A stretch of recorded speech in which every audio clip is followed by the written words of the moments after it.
Herzlich willkommen zu unserer heutigen Veranstaltung mit dem Thema Israel, die einzige Demokratie im Nahen Osten. Unser Referent ist Shir. Und die Veranstaltung dieser heutigen Veranstaltung ist die Hochschulgruppe Aktion Gerechter Frieden der Ost. Wir sind eine kleine Hochschulgruppe hier in Göttingen, die sich eben mit unterschiedlichen politischen und sozialen Themen im Nahen Osten auseinandersetzt. Schwerpunkt Israel-Palästina, aber wir machen auch zu Syrien, Irak und Ägypten.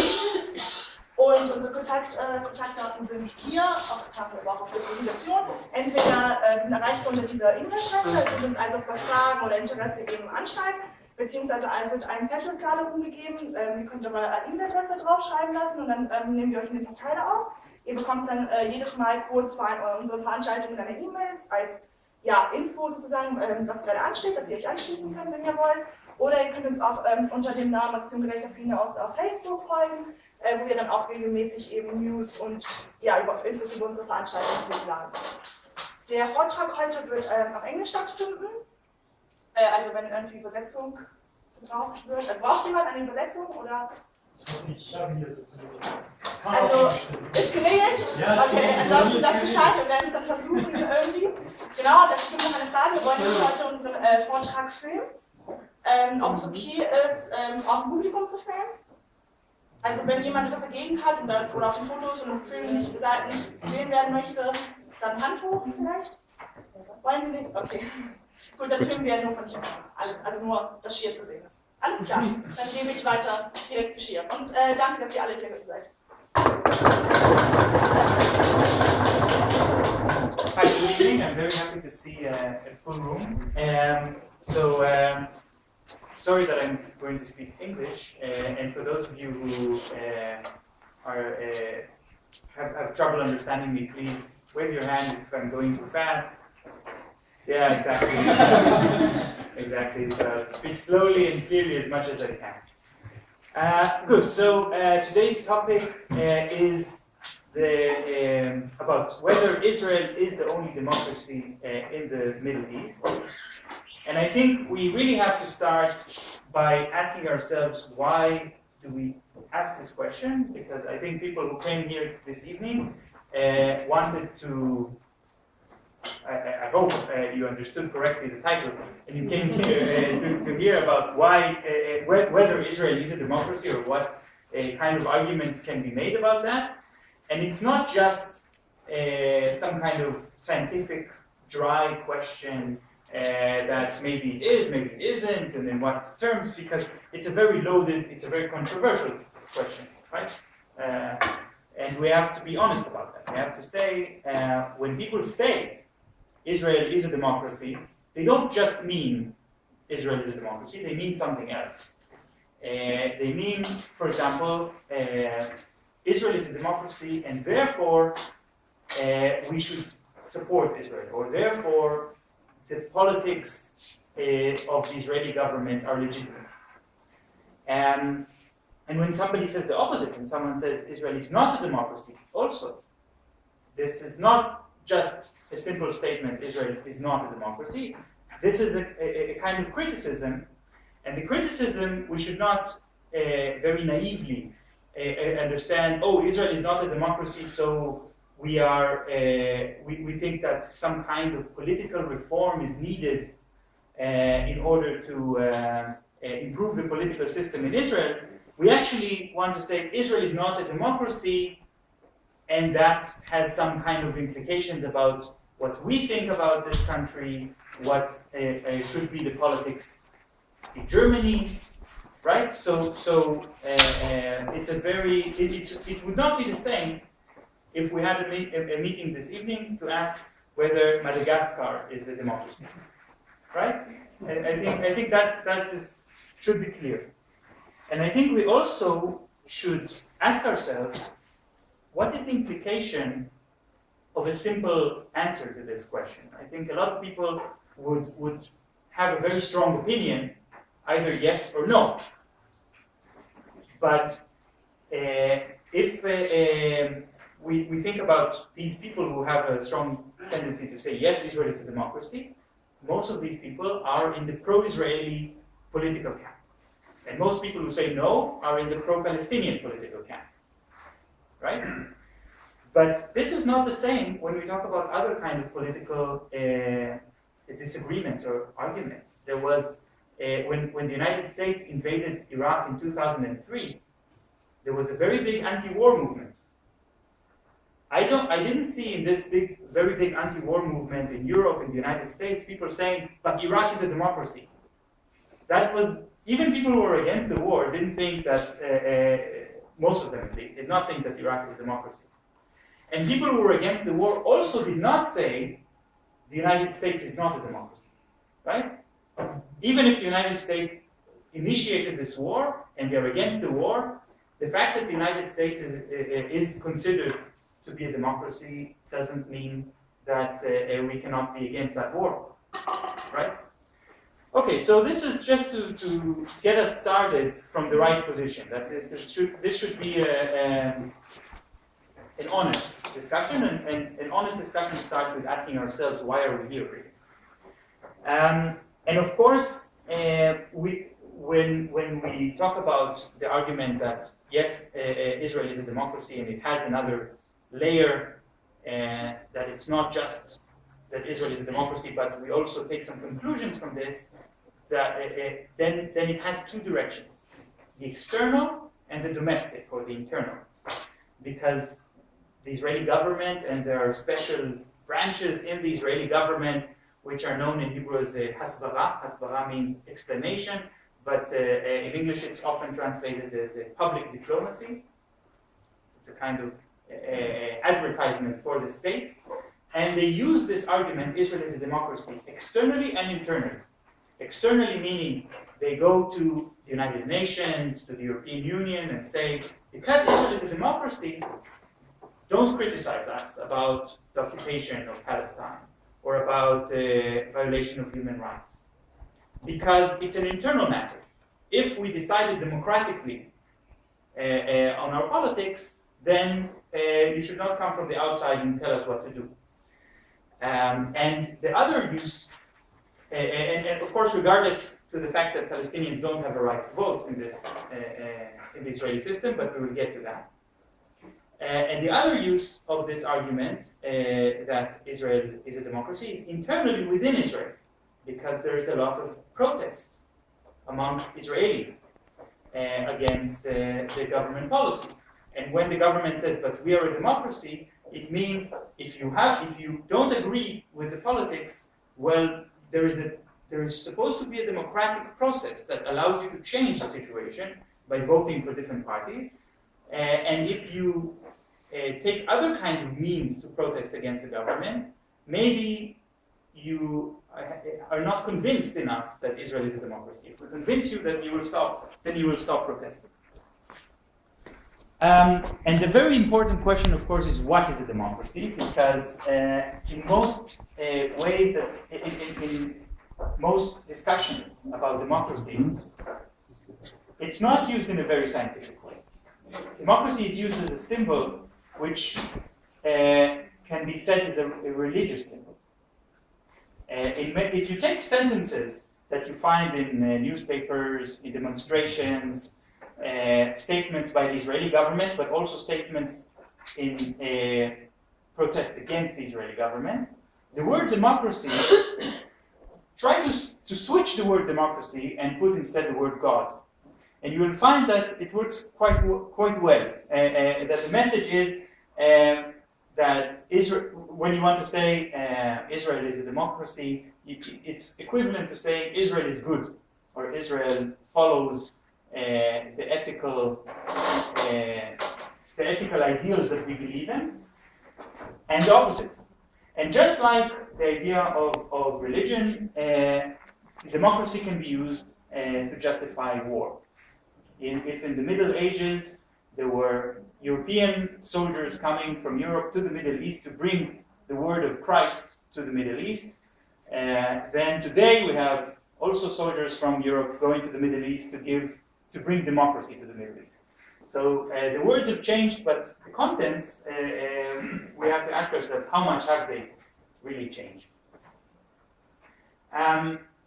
So we have some ideas about democracy, and I think these ideas are on popular level, what most people think when they hear democracy, and on a scientific level. Let's start a little bit with the popular level. What do people mean? So most people, or a lot of people would say democracy is about majority rule. It's even in the word. The word democracy comes from Greek and it means the rule of the people. But of course it's not always democracy rule. And I have received a very good lesson from my politics teacher in high school that explained to the classroom what exactly is the limit of democracy, of majority rule. When she came to the class and said, the class is very dirty, I refuse to teach in this class, who is in favor that the left side of the classroom, the left row, will always be in charge of cleaning the classroom before class begins? And everybody who is not in the left row voted yes, and only the left row voted no. And then she said, you see that democracy cannot just be the rule of law, the rule of the majority, it has to have some elements to protect the minority as well. And another issue, and that's something that brings us a little bit more to the scientific discussion, scientific I mean in political science, about democracy, is the different terms democracy and republic. Just like democracy comes from Greek, republic comes from Latin and says the exact same thing, rule of the people. But in scientific debates, it's not used in the same way. The word republic is much more general, and the word democracy is used to describe a political government which is based on majority rule like the republic, but also has some mechanisms to protect minority rights, and I'll go over these mechanisms in the next slide. And of course, there's still more to say about what exactly is democracy, because there are different types of democracy. If the name of Israel would not have been the State of Israel, which is the official name, it would have been the Democratic Republic of Israel. Then I think we would probably be more inclined to say maybe Israel is not exactly the same kind of democracy that Germany or the United States is. Right? In fact, there are different kinds of democratic regimes, and also, as I'm sure everyone here knows, there was a country called the Democratic Republic of Germany, DDR, or GDR, and also there was a big argument exactly how democratic that country was, and what does it mean to call this country democracy if they call themselves democracy. So when we actually talk about democracy, we talk about liberal democracy. Okay, we just say democracy for short. But liberal democracy is a type of democracy which also encapsulates an idea about the market economy and human rights. And a liberal democracy is, in fact, the form of government that is most common today in developed countries. Churchill once had this very famous statement. He said, democracy is a rotten form of government, but it's the best there is. But of course, he meant liberal democracy. He did not mean a popular democracy or like you had in communist countries. And the idea of a liberal democracy is, of course, that a liberal democracy is always flawed. It's never perfect. In the United States, it usually happens that the president is chosen by the minority, not by the majority. Mainly because the voting rate in the United States is less than 50%. But it also happened a few times, for example, with Abraham Lincoln, that he won less votes than his opponent and he still became president. Because there is a kind of system of constituencies and electorates.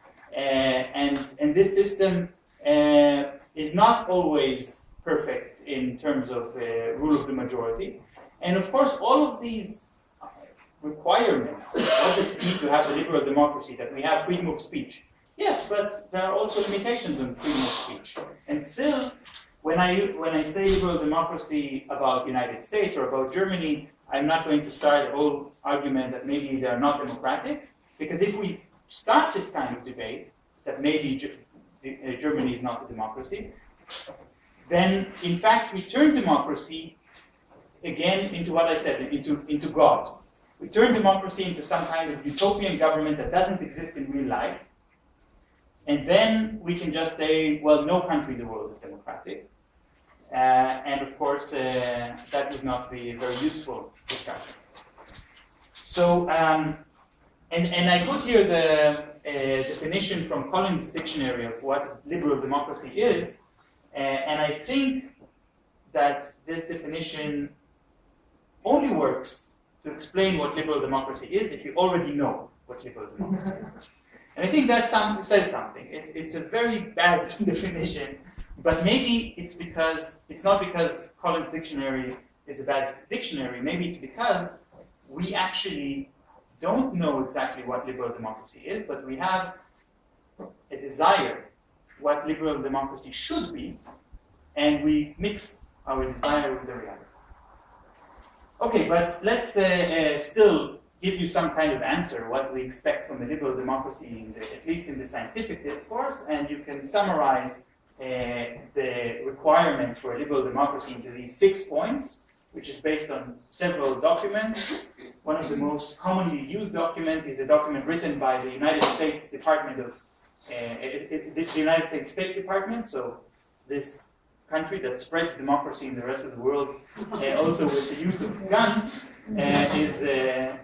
is explaining what they think democracy is, and then we can make this kind of list. What makes democracy? So majority rule is one of them. Rule of law is very important. That laws are predictable. People know how they will be treated by the legal system. Multiple parties. That's a very important clause, especially to make sure that democratic republics of all these countries, they often don't have a multiple party system, so they will be disqualified. Separation of the branches of government. So I assume most of you have studied some kind of politics, and I don't have to go back to high school, but we're talking about the judicial, the executive, and the legislative branches of government. And then, of course, there is the issue of the media as the so-called unofficial fourth branch of government. But this usually comes in the next point, the civil liberties. And the civil liberties, this is, I wrote it here for short, but of course in the documents that speak about what really is a liberal democracy, the civil liberties are detailed with some kind of list. We're talking about the freedom of speech, the freedom of assembly, freedom of organization, and of course freedom of religion. These are the civil liberties that make liberal democracy possible, and which would answer my politics teacher that said that had this idea that the left row will always clean for the rest of the class. Well, no, because you have protection of minorities, and this is often mentioned as a unique point that minorities will be protected by the system so that the majority will not just step over them. Okay, so now let's really start talking about Israel. And I think it would be good to start with how Israelis themselves and in the founding documents of the State of Israel and senior politicians treat this issue of democracy. Is it important for them that Israel will be a democracy? So from the first documents of the State of Israel, including the Declaration of Independence, there is this kind of formula, Jewish and democratic. Israel is a Jewish and democratic state. And almost every school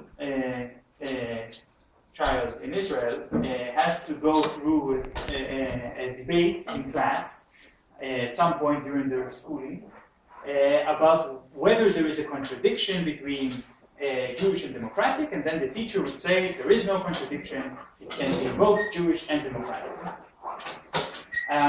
But it should also be said, and this is especially relevant in the last 5 years, in the last 5 years, there's been much more a heated discussion inside Israel that, in fact, politicians are starting to say there is a contradiction between Jewish and democratic. Jewish means a lot of things. It has religious significance. It has maybe even a racial significance. And of course, not everybody in Israel are Jewish, so it cannot really coincide well with the ideas of minority protection. Democratic has a different idea, and democratic is not always what we want in Israel. So if there is a contradiction, then the mainstream says, the politicians that are in government say, we want to be both Jewish and democratic, we will find a balance between these two contradictory things. So not 100% democratic, not 100% Jewish, but both, somehow. And I think one of the best Israeli politicians who describe this issue is Ahmed Tibi. Ahmed Tibi is a Palestinian citizen of Israel and a member of the Israeli parliament. And he said, Israel is democratic for its Jews and Jewish for its Arabs. And this is how he offers us a formula. Where exactly is it a Jewish state and where is it a democratic state? Because it's not a Jewish state in the sense that people are obligated to follow the Jewish religion. It's not, people don't have to believe in the Jewish religion or to follow it. And it's not Jewish in the sense that only Jews can live in Israel, or even that only Jews can be citizens of Israel. But it does have it does have rules, laws that privilege Jews over non-Jews. And the people who feel these laws are the non-Jews, are the Arabs that live in Israel. They are the ones who feel strongest. Where are the limits of the democracy of the state of Israel? And therefore, Professor Oren Yiftachel from Be'er Sheva University coined the term ethnocracy. I don't think he coined it, but he wrote extensively about how this term applies to Israel. What does ethnocracy mean? Take democracy, you take out the people and put ethnicity. It's because only part of the people control the political government. Only part of the people can really decide which laws will pass. But it's not such a small group of people that you say in an oligarchy. I don't know if you're familiar with the term oligarchy, when a small group of people controls the whole political system. But it's not really a small group of people because there are quite a large group of Jews in Israel. But Oren Yiftachel says it's not only that these privileges are restricted to Jews. He says these privileges are not universally distributed among Jews. And the more lesser levels of rights, the fewer rights that non-Jews in Israel do have, because, like I said, there are citizens who are not Jewish, their rights are also not distributed equally. So, in fact, there are some groups that have more rights than others, and you cannot just say it's two groups, one above the other. In fact, there are more than 10 groups, and each one has a different set of rules that apply to them. And what differentiates these 10 groups is their ethnicity. What determines what kind of rights you will have in Israel are who are your parents. That's the most important thing. And it doesn't really matter what kind of religion do you really believe in. It doesn't really matter if you decide to go to the army or not.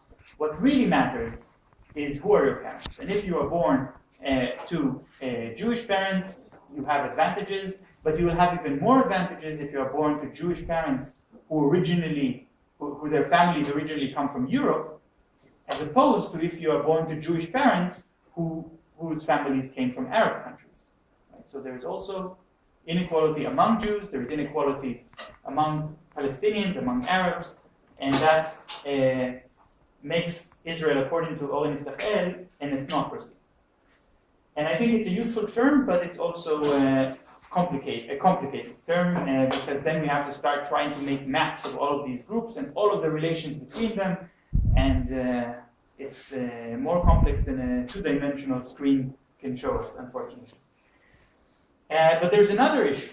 And of course, I hope that by now all of you have already thought about this issue, which is that there are actually two governments operating in this area of Israel-Palestine, but in fact under Israeli control. We have the civilian government, which has a parliament and a government and a legislative system, which rules over the more or less 8.5 million citizens of Israel. That government says we are democratic. But then you have also a military government next to it. And the military government has its own executive branch. It writes its own laws in a kind of legislative branch, and it has a military court system. So it has also its a judiciary branch. And this military government controls 4.5 million Palestinians who are not citizens of Israel. And this government doesn't say that it's democratic. Nobody will take that seriously. Nobody says the military governor of the occupied territory is the democratically elected government of the Palestinians, of course. But it has sovereignty. It has control over the laws, over the taxes, over freedom of movement, over allocation of land. So and this whole military government is subservient to the civilian government, because the civilian government can elect who will be the military governor. But the Palestinians cannot elect the civilian government. They are excluded from the political system. So at this point, I think most people would say, so why are you boring us with this talk about whether Israel is a democracy? Of course it's not a democracy. You just said 1/3 of the people are not included in the political system. They cannot vote for their government. They are under military law. And a lot of people would say that, but the Israeli government answers, but it's only temporary. There was a war. We took over this territory in this war. And there's going to be some kind of agreement. There's going to be some kind of arrangement. We don't know yet what it's going to be. Maybe there's going to be an independent Palestinian state, and there will be a democracy. Maybe we will annex this area, and everyone will become citizens of Israel, and they can vote. Maybe we'll find some way in between. But until that, it's just a temporary issue that these people don't have democratic rights. And we still call ourselves a democracy. So Israel this year has become 67 years old. Israel was founded in 1948, and just 2 weeks ago was the Independence Day of Israel, which celebrates 67 years of the State of Israel. And this war in which Israel took over this Palestinian population, which are now 1/3 of the population, happened in 1967. So it's 48 years since that occupation. So we have Israel, according to this idea, Israel had 19 years in which there was no military occupation, and all the people who lived under Israeli control were citizens. When I say all, I should be a bit more precise, because in every country there are people who are not citizens. There are tourists, there are guest workers, right? But I am in Germany, but I'm not a citizen.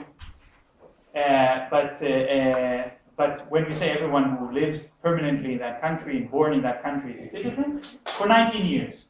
And then 48 years with a different situation, in which now it's a temporary situation that only lasted for 3/4 of the history of Israel.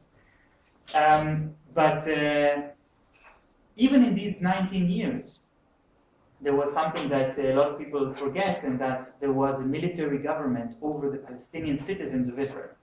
So the Palestinians who have Israeli citizenship, they're about 20% of the total citizens of Israel, and between 1948 and 1967, they had no rights to move inside the country. They were under military government, and they needed a permit from the army to go from one city to the other.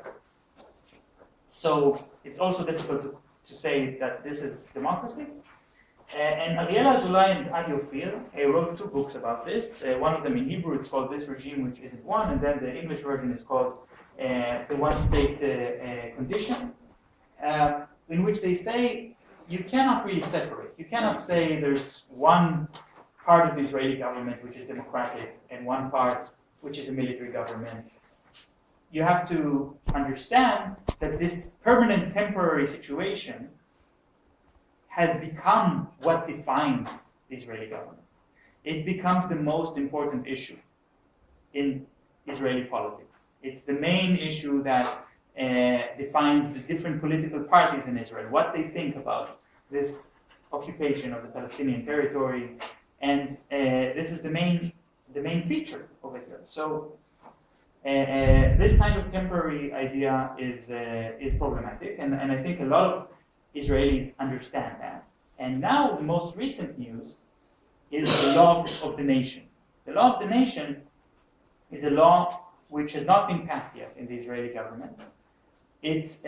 But the Israeli government that has been elected in March is now, the coalition has been formed last week finally, and the coalition put this law on its agenda as one of the main policies they want to pursue. The law of the nation will be passed in order to change the political situation in Israel. And the law of the nation clearly says that in this balance between Jewish and democratic, it's no longer going to be a balance. It's going to be a Jewish state, which also happens to be democratic, but first Jewish. And that means that the Bible or a religious text, Jewish religious texts, are going to be incorporated into the legal system, into the judiciary system. And it also means that the state of Israel will no longer see itself compelled to protect the rights of its minorities, for example, in the issue of language. Because right now, officially, Arabic, Hebrew, and English are the 3 official languages of Israel, and at least on an official level, they are equal, officially. But with the law of the nation, it's not going to be equal anymore. Okay, but now we can start to talk about how the Israeli political system manages to encompass this contradiction. So we spoke a little bit about Jewish and democratic and the tension between them.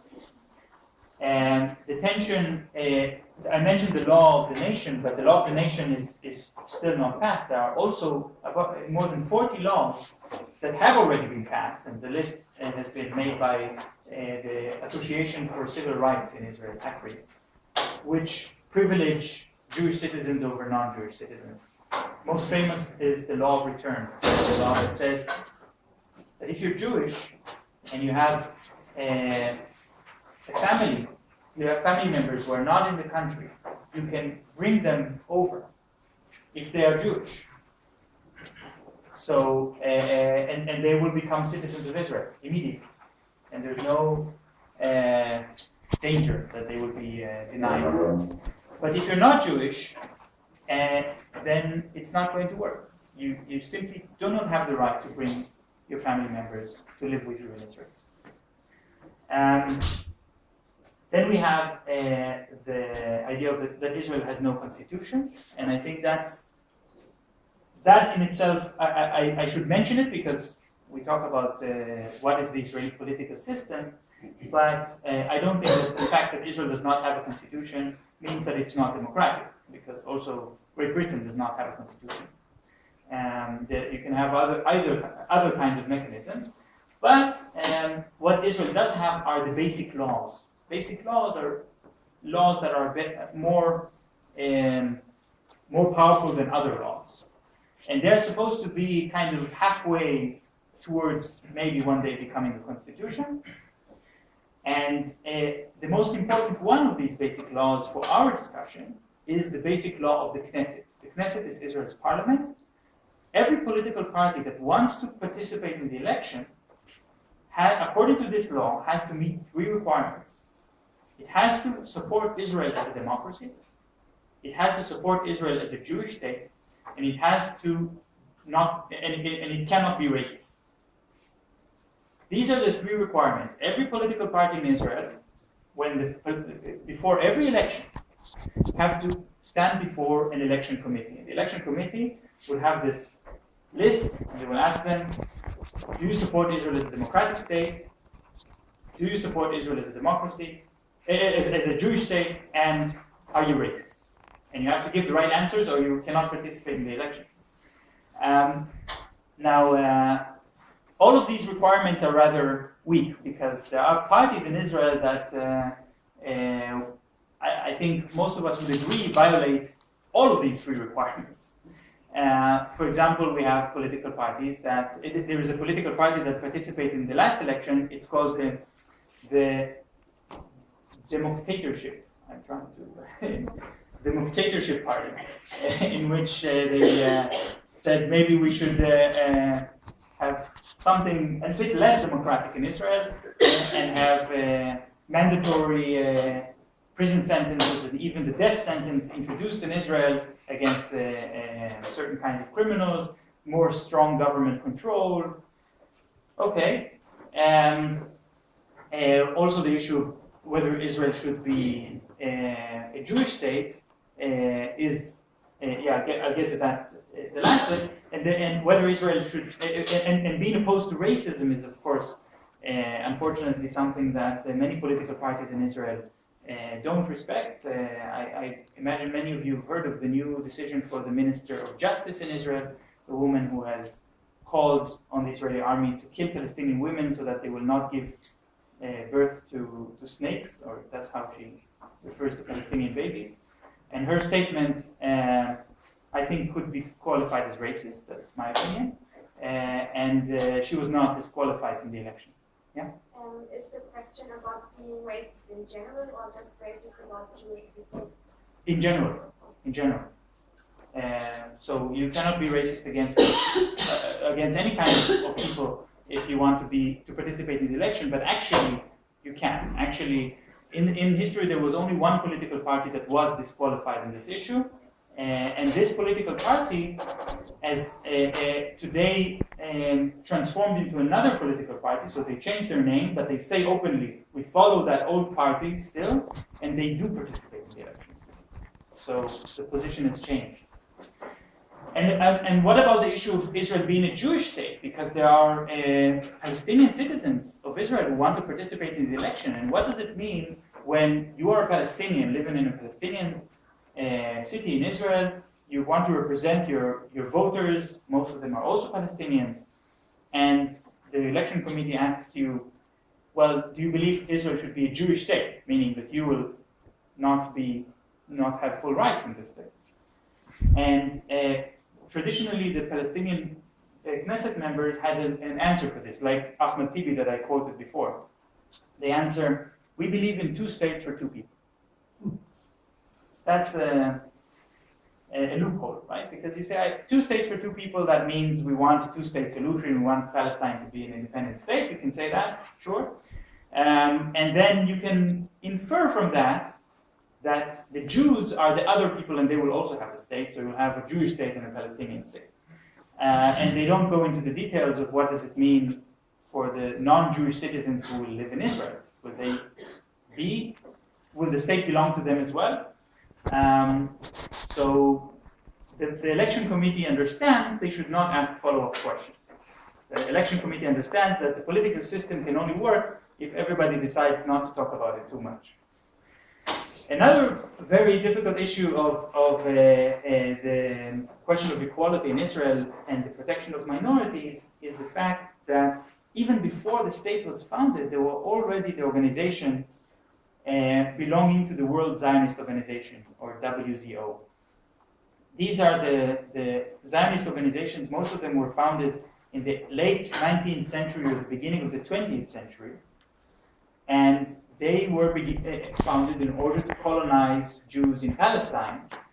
After the state was founded, their role has become rather unclear. now there is a state that calls itself the Jewish state, so why do you need an organization that tries to bring Jews from all over the world and colonize them in Israel? So these organizations have a charter that says they should collect money, and they do, and use that money to buy land, and they do, and manage that land for the benefit of the Jewish people. The benefit of the Jewish people is also defined very clearly. Not the Jews of Israel, but the Jews all over the world. So Jews, regardless where they live, these organizations serve them in Israel, and today also in the occupied Palestinian territory, where also land is bought, and only Jews can enjoy this land, which means if a Palestinian family wants to live in a town built on that land, they cannot. They're not allowed, because only Jews are allowed to live on that land. And because these organizations control quite a lot of the land of Israel, and a small part of the occupied territory as well, then that creates a very serious problem. But the government of Israel is not separate from these organizations. Because I could say, well, these are maybe racist organizations. But the government funds them with taxpayer money.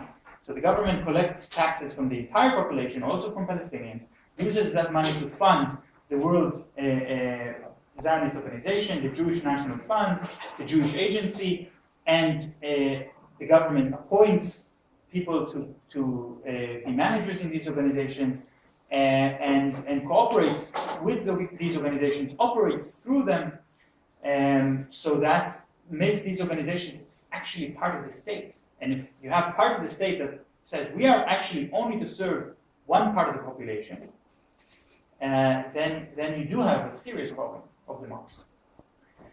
I want to go quickly through the 6 categories that I mentioned before. These are the 6 requirements for a liberal democracy that I mentioned.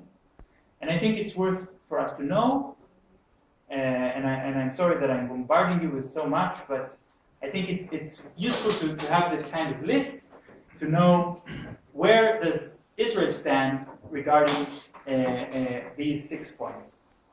So we have the issue of majority rule. Indeed, the Israeli Knesset takes decisions by majority, and the majority of the voters choose the Knesset. But while there is a population of about 12.5 million people living under the Israeli control, out of these people, only 49% are Jewish. But if you look at the people who have the right to vote for the Israeli Knesset, 78% of the people who have the right to vote are Jewish. So the right to vote is not distributed equally amongst these 12.5 million people. And because of that, the Zionist parties control the government. So the idea of majority rule is a bit lacking, if not everyone can vote. The second issue is the issue of rule of law. This is also an interesting point in Israel because there are many laws in Israel that are simply not enforced, or enforced in a very selective way. For example, there is a law that every Israeli citizen has to carry identification at all times. But if you're white, most likely you're not going to be asked to show your identification. But this is, you can say, well, maybe that also exists in the United States. That's also, that maybe the police are racist. So that's true, and there are many other examples like this, not just in Israel. But in Israel also there was a law that said that there would be a mandatory prison sentence for men who have homosexual intercourse. Homosexual intercourse is a punishable offense with prison. And this was a law in Israel until the 1990s. But in the 80s, they just decided not to enforce it anymore. So the law was in the books, but it was not enforced. And many similar laws are also not enforced if it seems a bit too problematic. There is a law in Israel that says if you convince other people not to go to the army, you will go to jail for 15 years. Well, I've spoken to many young Israelis about military service, and I didn't make it a secret, and I know many other people who do that, and there are organizations who do that, and they don't go to jail. So the law exists, but it's not implemented. The issue of the multiple parties is true. In Israel, there are multiple parties, but like I said, there is a disqualification system, which means that you're not allowed to have a party that calls for a state that belongs to all of its citizens. If you say the state of Israel belongs to the citizens of Israel, which seems maybe not a very extreme thing to say, you can say that, but you cannot participate in the elections if you do that. The issue of the separation of the branches of government, again, officially that does exist, not in the most effective way, but in the United States there is a presidential system in which the president has relatively more power than the other branches. Israel calls itself a parliamentary democracy, so the parliament should have more power. But there is, however, the state of emergency. A state of emergency which the government can call in times of war, in times of crisis. And under the state of emergency, the government says, well, right now, we cannot have a full separation of the branches of government, and the government is going to take control, and that means that people can be arrested without a trial for a certain time. That means that the government can censor newspapers and can put restrictions on freedom of speech.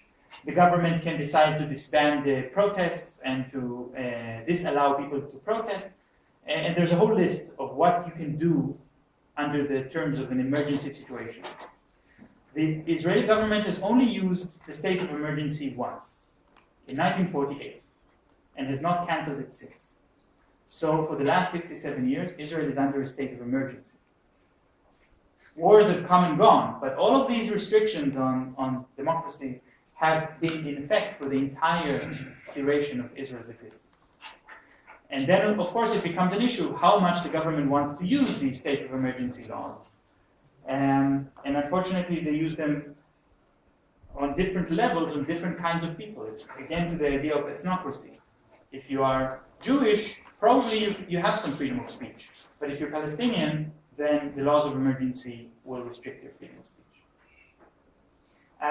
So that brings us to the issue of civil liberties. And here, I think I will not get into these details because it will take too long. Because there are many examples for each one of them. Just to mention one thing about freedom of religion, that people of different religions in Israel are not allowed to get married. If you are a Jew and a Muslim cannot marry each other, but they can go out of the country, get married in a different country, and go back. So that is allowed. But still, I think it's an interesting restriction on the freedom of religion, which in many countries is not seen. Even though, I say again, every country in the world there are restrictions on these civil liberties. Also in Germany, it's a question of quantity. And the issue of minority protection, I think I've already mentioned. So I wanted to give just one very recent example because maybe some of you have read in the news about the protests of the last 2 weeks of black Israelis. So I chose this picture because I think it looks very medieval. We have the knight on his armor oppressing the peasants. But we also have this picture here, which shows an image from the demonstration itself.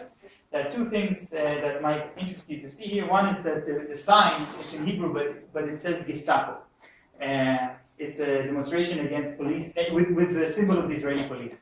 The Israeli police are the Gestapo. This is a protest against police violence. I think it might be interesting for you to know that Germany is always used as an example in internal Israeli debates and protests, and that of course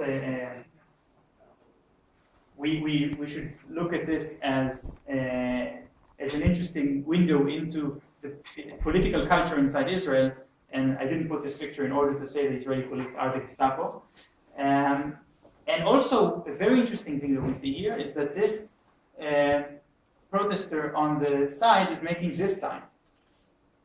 This is a sign that has become the symbol gesture of asylum seekers from Africa who have entered Israel in order to escape genocide in Sudan and Eritrea and have been incarcerated in Israel. They don't receive any process in order to make an appeal to become refugees, to become asylum seekers. They are all considered as illegal infiltrators.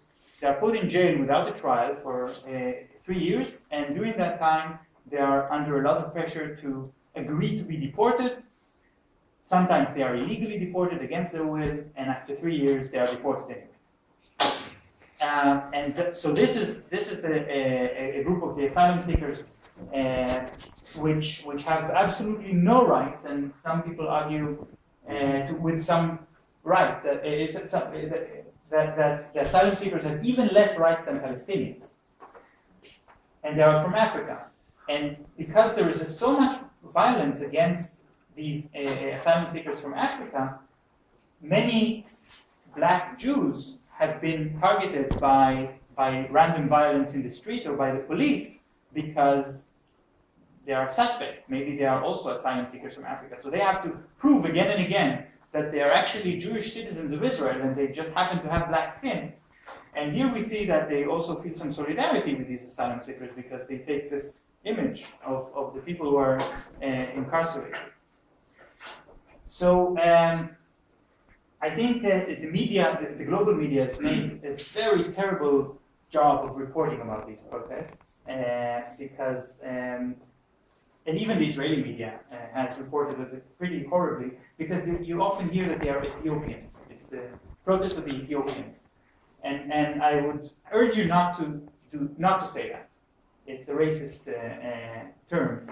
Not that it's racist to call somebody Ethiopian, but that these people are not Ethiopian citizens, and they are not born in Ethiopia. Most of the protesters are born in Israel, but their parents came from Ethiopia, and they have Israeli citizenship. But in the Israeli news, they said, well, we see that in the demonstrations there are so and so thousands of Ethiopians, and also some Israelis, which I think is a very racist kind of statement to hear on the news.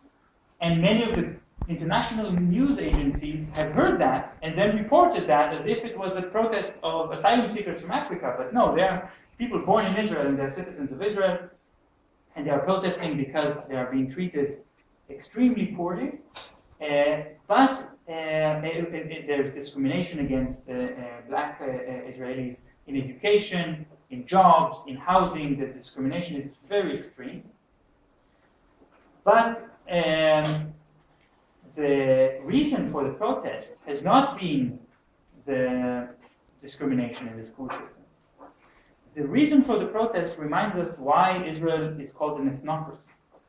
Because there has been two very large protests of Jews of Ethiopian origin, black Jews in Israel in the past. One of them was in the late 90s when it was discovered that people who give blood donations, if they are black, the blood is destroyed instead of put into the blood bank.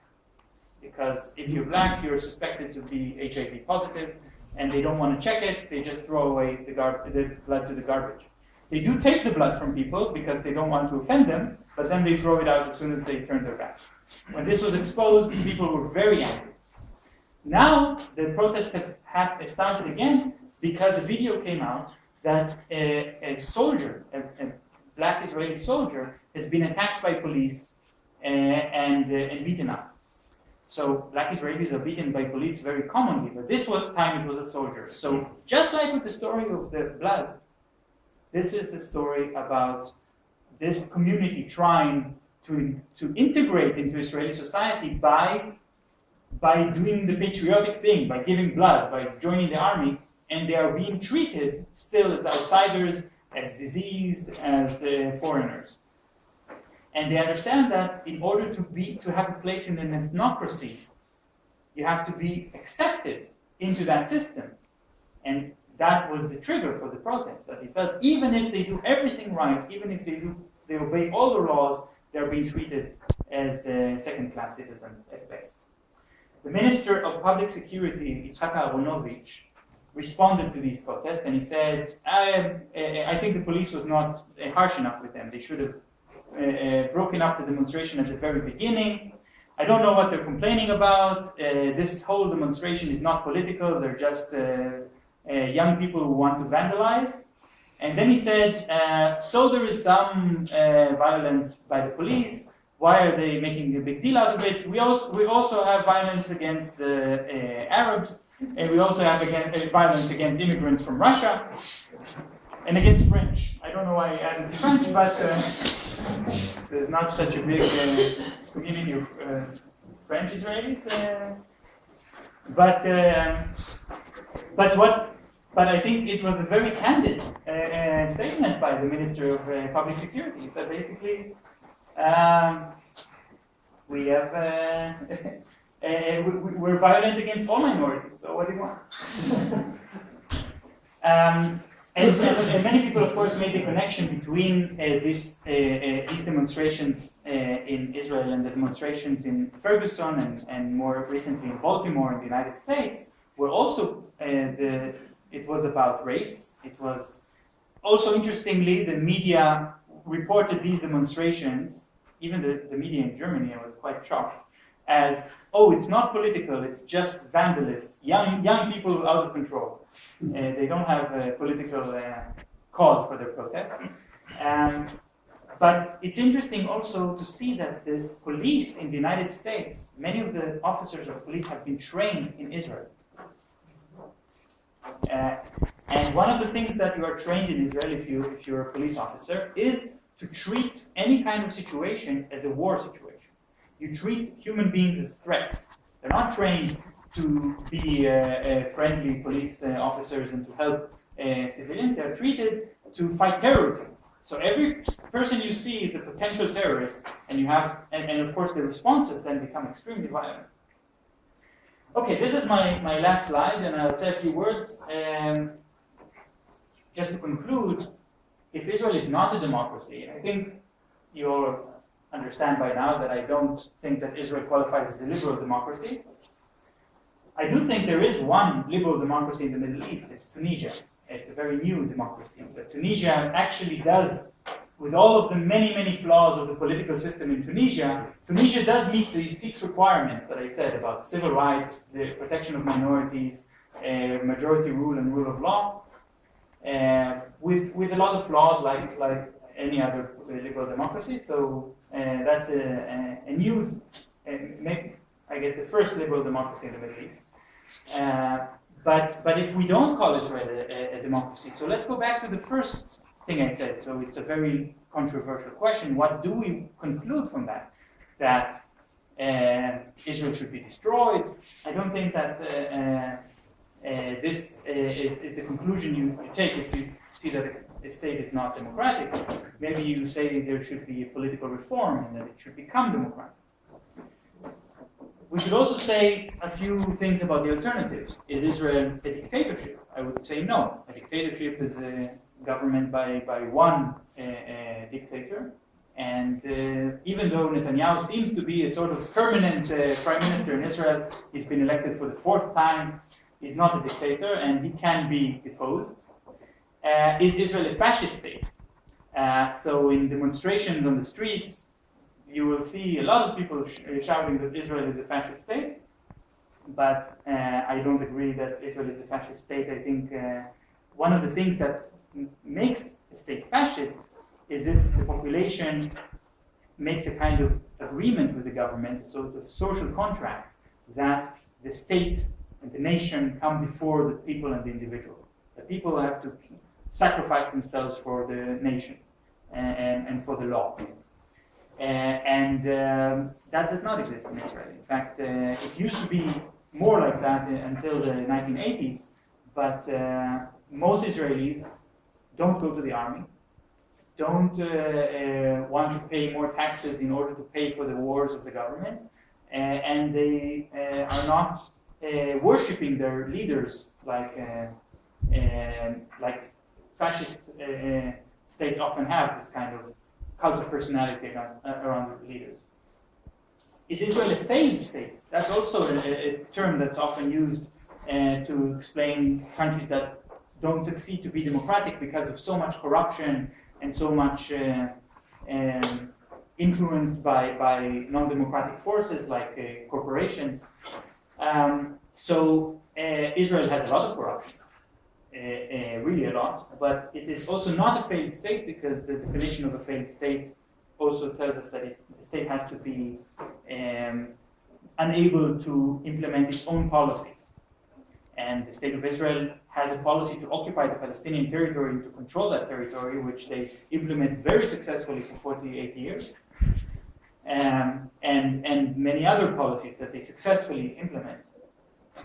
Is it a colonialist state? Here I would say that colonialism helps us understand a lot about Israeli society, but it doesn't tell us if Israel is democratic or not. Because the United States, Canada, Australia were also formed as colonialist projects. And today we would say these countries are liberal democracies. But colonialist regimes don't always become liberal democracies. In history, they became liberal democracies through genocide, right? Because the United States became a liberal democracy mainly by eliminating population that lived in its territory.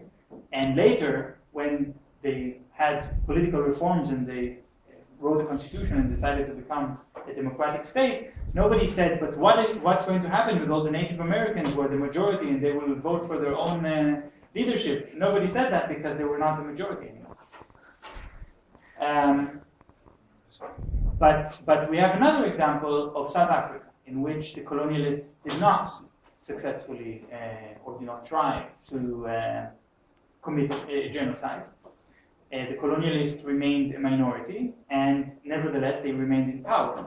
So it was not a democracy, but in many ways it was an ethnocracy. And that's what happened in South Africa, and I think it's a very similar situation in Israel, except for one major difference. The white population of South Africa was about 10% of the population, and in Israel-Palestine it's 49%. So it's not such a small minority. And maybe that's the reason why also the regime in Israel continues to survive 21 years after the apartheid regime in South Africa has already collapsed.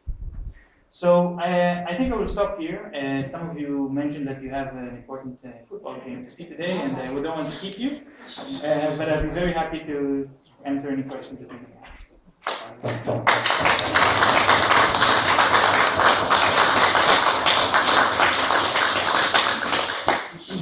Yeah. I have one question.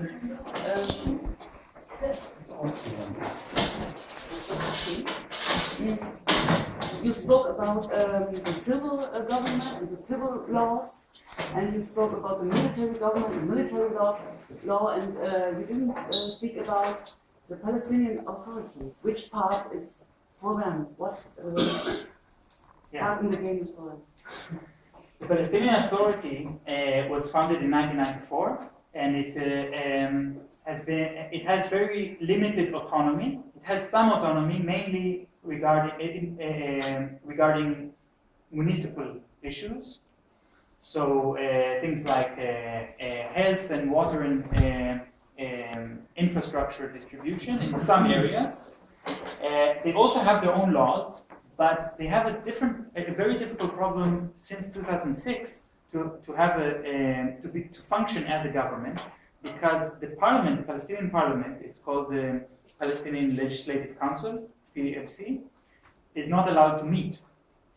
The parliament members are still Palestinians and they live under military law. And I think that really tells the whole story. If your own parliament has to ask for permission to move from one town to the other, to go to attend the parliament meeting, you have to ask permission from the Israeli army.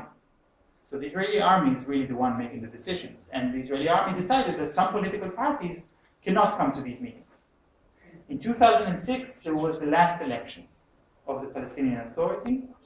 And in that election, the Hamas party won a very big majority. For many reasons, and that's not really our topic today, but the important thing is that after that election, the Israeli government decided they don't accept the result of the election. So they said, yeah, we let you play at autonomy as long as you vote for the party that we wanted you to vote for. You didn't vote for the party that we wanted, so the autonomy is over. And the government was prevented from functioning. So the Palestinian Authority is still operating in some small areas, and many Palestinians are saying, you know, if they agree to work under these conditions, they're actually an extension of the Israeli government. They're an extension of the Israeli army. And many Palestinians think that. So I didn't really get into all of that complexity, but there is no part within the Palestinian territory that you can say, here Palestinians have their own democracy. Because even in the heart of Ramallah, which is sort of the seat of the Palestinian government, the Israeli army can just go in whenever they want and arrest people.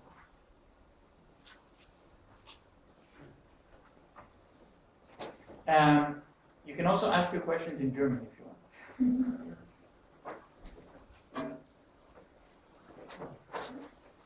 Yeah?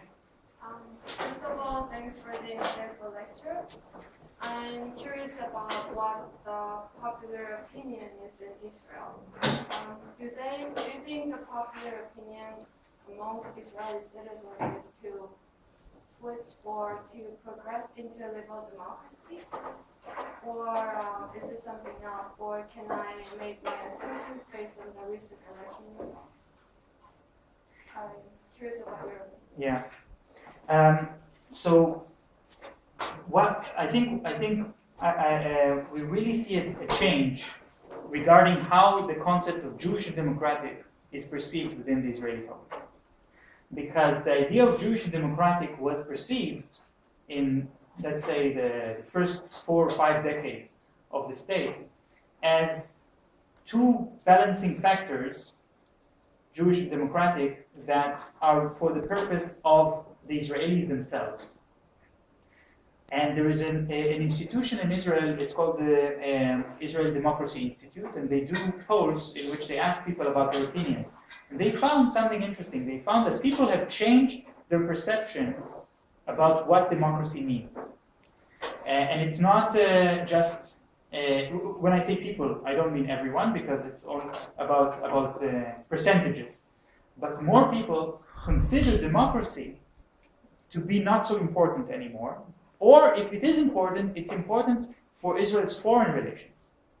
It's not that we want to live under democracy, it's that we know that we have to be a democracy if we want to have good trade relations with Europe and good diplomatic relations with the United States. So that's a change in the political opinion. And so people are saying democracy is no longer an important, many people, it's hard for me to say which is the majority. But it's very clear to see where the direction is. The direction is more and more people are saying democracy is not important for us, it's important only to show to the rest of the world. And some are saying, actually, we don't care about the rest of the world. We should change the political system completely, maybe even have a king. Because in the imagined state that existed about 2,500 years ago in Palestine, it's not really a historical fact, but it's part of the Zionist narrative that there used to be a state in that area which was Jewish. They didn't call themselves Jewish, they called themselves Israelites, but or the sons of Israel, and they had a king. They were not a democracy. So we should continue that history. So I think that's one direction. But I think we can also see this change in the ruling party in Israel. The biggest party in Israel is Likud. Likud has been the ruling party of Israel almost without breaks since 1977. Quite a long time.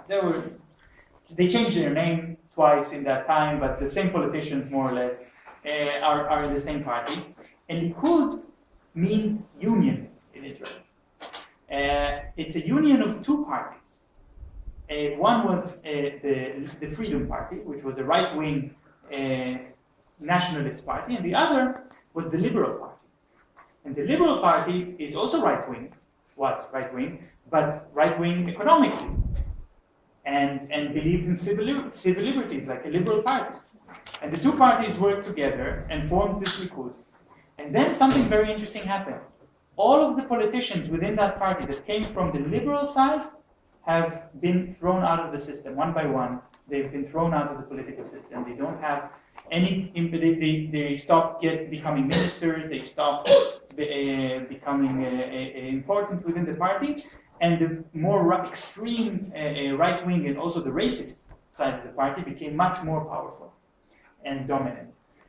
Today there is only one politician left in Likud from that period of the Liberal Party, and his name is Reuven Rivlin, and he has been made the president of Israel. So the president of Israel is a liberal, which is a bit funny because he doesn't represent the majority at all, but he was made president because in Israel, much like in Germany, the president is a symbolic figure. He doesn't have any power. And it's nice that he can meet other world leaders. He just met Gauck, the German president, recently. What? He's celebrating right now. Yeah. So he's a good face for the state of Israel because Rivlin is really not a racist. He's against racism and against violence, but he doesn't have any political power anymore. What prevents people from appealing to the courts? I mean, you could say, my rights are violated, I sue you. Yeah, there is a court system in Israel. People can appeal. The High Court can make decisions, and in some cases, the High Court overrules the decisions of the parliament or the government. In those cases, you have a bit of tension because you expect the executive branch to follow the decision of the court. The court does not have the power. They don't have an army. They cannot force the government to do anything. And what happened, for example, with the wall of separation in the West Bank, is that human rights organizations appealed to the High Court and said the wall is against international law, it takes private land of people, it harms human rights. And the court said, all right, in this particular case, you're right, and the wall must be torn down. And the army tore down the wall, waited 1 year, and built it again. Or even built it again more to the east, more into Palestinian land. And then you have a problem because the court has already made a decision, but there is no follow-up. But there is also many cases in which the High Court itself tries to take sort of popular decisions in order to avoid losing its legitimacy in the public. And the best example of that was a very recent one regarding the law to criminalize boycott against Israel. So, there is a movement around the world to boycott Israeli goods. There are also Israelis who support that movement. And there is a law in Israel that says that if you're supporting that law, if you're supporting the boycott, you can be sued. So a company who was boycotted can sue somebody for saying we should boycott Israeli goods. But don't they have to prove that you actually made an attack? Well, originally, according to the law, you don't have to. And then the High Court had to discuss this law, and the High Court said, well, we understand it's a breach of the freedom of speech. Of course, it breaks the freedom of speech, but we have people who try to destroy us, and we have to protect ourselves. Even though the boycott is not really destroying anyone, but they decided that the company can sue, but they do have to prove. So now they will have to show proof. So they made a change to that law. Now we're going to see if the law will be implemented at all. But the court has some limitations in what they can do. And the right wing in Israel has been saying for years, the court is too powerful. We have to restrict the court and make it impossible for them to rule against the parliament. And the new Minister of Justice is one of the people who said this most vocally. So now she has the power to do it. We're going to see what's going to happen.